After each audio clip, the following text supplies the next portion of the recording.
আমরা দেখেছি অ্যারো সাইজকে এর আগে ডাইমেনশনে কিভাবে ছোট বড় করতে পারি, অ্যারো সাইজ কে কিভাবে টিক মার্কে নিয়ে আসতে পারি। আমরা এখন দেখব ডাইমেনশন লাইনের এক্সটেনশন যে লাইনগুলি আমরা যখন কাজ করতে যাই, এক্সটেনশন লাইন নির্দিষ্ট যে বিন্দুতে আমরা সিলেক্ট করি ডিস্টেন্স মাপতে চাই, তার যে একটা দূরত্বে সে লাইনটা রাখতে হয়।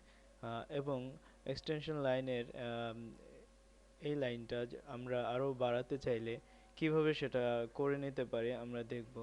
যদি আমরা চাই যে এক্সটেনশন লাইন এই লাইনটিকে পেছনের দিকে আরো বাড়িয়ে নেব, তখন আমরা কমান্ড লাইনে লিখি dim ডাইমেনশনে আমরা exe লিখি, exe লিখে এন্টার ক্লিক করলে আসবে নিউ ভ্যালু।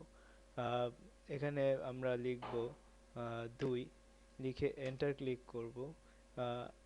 সেটাকে পাওয়ার জন্য আমরা লিখব update up up enter. Select object, আমরা যে সিলেক্ট করি পরিবর্তন দেখতে পাবো। আমরা এক্সটেনশন লাইনকে পেছনের দিকে বাড়িয়ে নিতে পেরে। আমরা যখন ডাইমেনশন লাইন দিতে গিয়ে দেখি যে নির্দিষ্ট অবজেক্ট থেকে কিছুটা দূরত্বে গিয়ে ডাইমেনশন এক্সটেনশন লাইন আমরা অবস্থান করে দেখি।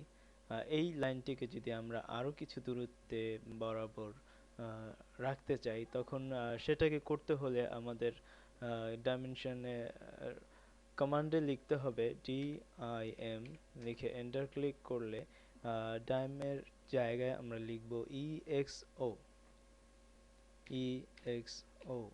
লিখে এন্টার ক্লিক করলে নিউ ডাইমেনশন ভেরিয়েবল 2 লেখা আছে। আমরা যদি 1 লিখি, এন্টার ক্লিক করি, আপ করব, আপডেট up আপ লিখে এন্টার ক্লিক করব। সিলেক্ট করলে আমরা পরিবর্তন দেখতে পাচ্ছি।